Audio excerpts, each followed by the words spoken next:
नमस्कार दर्शक मित्रों, आप देख रहे हैं जीपीएमसी न्यूज़ 24/7 लाइव।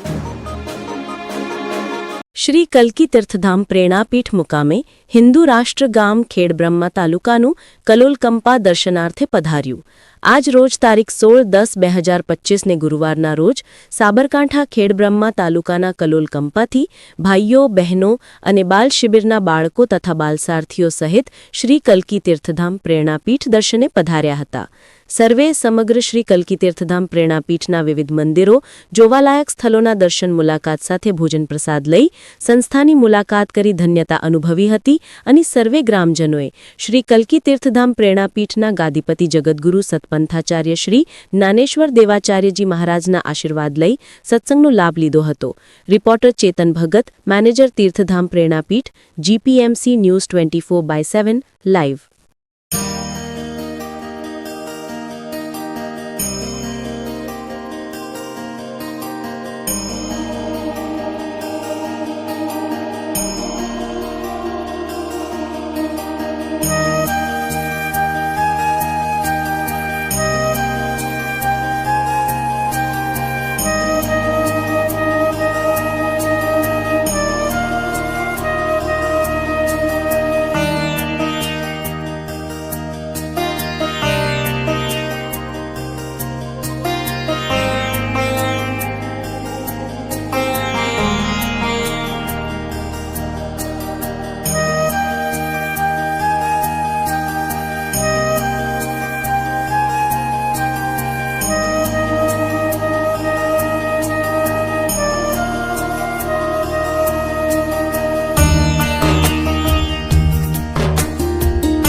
મદન કંબાલાલ પટેલ, કલોલ કંપા.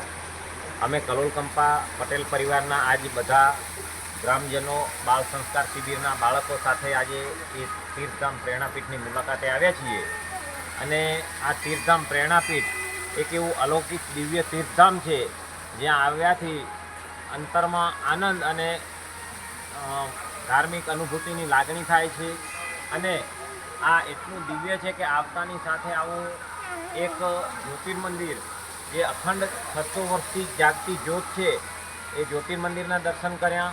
અહીંયા બાજુમાં કલ્કી નારાયણ નિષ્કલંકી નારાયણ ભગવાનના મંદિરના દર્શન કર્યા તથા ઓડિટોરિયમ છે કે જે આખી તીર્થધામની ગાથા જ્યાં બહુ સરસ રીતે નિરૂપણ કરવામાં આવી છે, જે જોઈ આપણા મન ભક્તિભાવથી પરિપૂર્ણ થાય છે.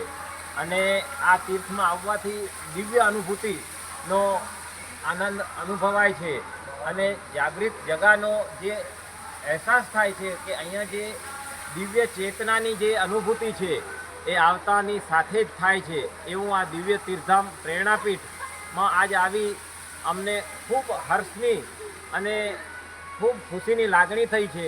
અને આવા તીર્થધામમાં વારંવાર આવવાનું મન થાય એવું દિવ્ય તીર્થધામ છે. અને આજ મહારાજશ્રીના પણ આશીર્વાદ લઈશું અને મહારાજશ્રીનો પણ જે જગતગુરુ મહારાજ છે જ્ઞાનેશ્વર દેવાચાર્યજી મહારાજ, એમને પણ મળીને ખૂબ આનંદનો અનુભૂતિ થાય એવા વ્યક્તિત્વ છે એમનું. તો આ તીર્થધામમાં આવવાથી અમને ખૂબ પરિવાર સાથે આવ્યા છીએ કંપાના, તો એના સાથે અમને ખૂબ આનંદની અનુભૂતિ થઈ છે. શ્રી કલ્કી ભગવાન કી જય. એટલે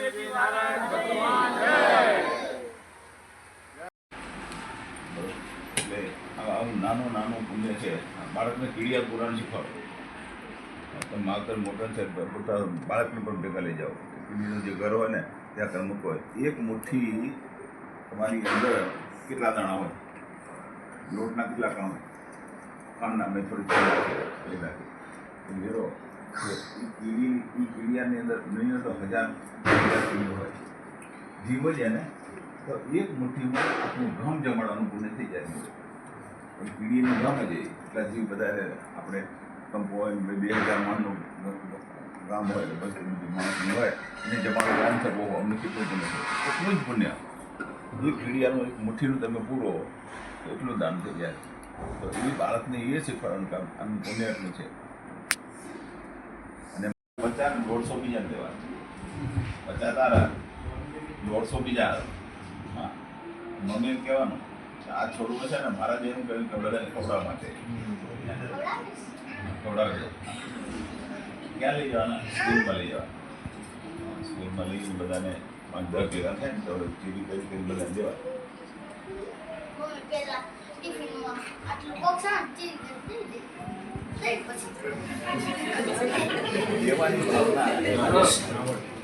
બાળકોને છે ને નીકળે છે દેવાની ભાવના રાખો. મંદિરમાં જાઓ તો રૂપિયો પણ મૂકવાની મંદિરમાં આવે ને એના હાથે મૂકાવો. દાન કરવાનું શીખવાડો.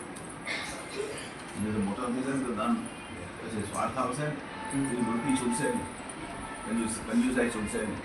પહેલાંથી કહો આ દાન કરવાનું શું બોલે, શું મહત્વ હોય બરોબર એ થોડુંક જાણો તો લેતા. આપણે આશીર્વાદના મંત્રમાં આપણે કહેતા કે પૃથ્વી પ્રદક્ષિણાનું ફળ આપો. જે દાન દીધો મંત્રમાં પૃથ્વી પ્રદક્ષિણા, આખી પૃથ્વીની પ્રદક્ષિણા કરો, જે તીર્થધામના દર્શન કરો, બીજી પુણ્ય પ્રાપ્ત થાય એ સદગુરુ કરે મારા સેવકને પ્રાપ્ત થાય. એ પૃથ્વી પ્રદક્ષિણા મેરુ સમાન દાન. દાન કેવું પાછું તમે તો જી દીધું હોય પણ મેરુ પર્વત એટલે તમે નામ સાંભળ્યું. મેરુ પર્વત એટલે આ 7 ઉપરના લોક, 7 પાતાળ જેને આધારે ટકી રહે. આ 7 લોક એટલે બધા ઉપર આવી ગયા. ભૂલ ભૂવ સ્વહ મહલોક જનલોક તપલોક સતલોક બધા જેના આધારે ટકી રહ્યા. નીચે આખું પાતાળ 7 એ જેના ટકી રહે. ટોટલ સંપત્તિ ગણત કેટલી થાય? આપણી પૃથ્વીની સંપત્તિ કેટલી થાય? ખાલી એક જ લોક છે. સ્વર્ગલોકની સંપત્તિ કેટલી હશે? એનાથી ભગવાનની સંપત્તિ. તો એ પાતાળની સંપત્તિ બધી સંપત્તિ મેરુ સમય આખો મેરુ પર્વત તમે દાનમાં દો અને જે પુણ્ય થાય એ મારા સેવકને થાય. મેરુ સમાન દાન વિશ્વંભર આપે. આખા વિશ્વને જમાડો, આખા વિશ્વને બધા તમામ જીવ એટલા છે. કે વિશ્વના તમામ જીવોને તમે જમાડો અને જે તૃપ્તિ થાય અને જે પુણ્ય પ્રાપ્ત થાય એ માગશે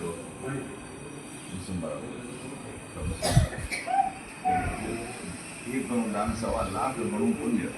એકવાર દાન લીધું એને 1.25 લાખ ગણું પુણ્ય પ્રાપ્ત, 10 ગણું હમણાં, 1000 ગણું પછી. આ લોકમાં અહીંયા જેવો રહે ત્યાં સુધીમાં તો તમને ફાયદો થાય 10 ગણો, પણ 1000 ગણો પછી આવા ગમનના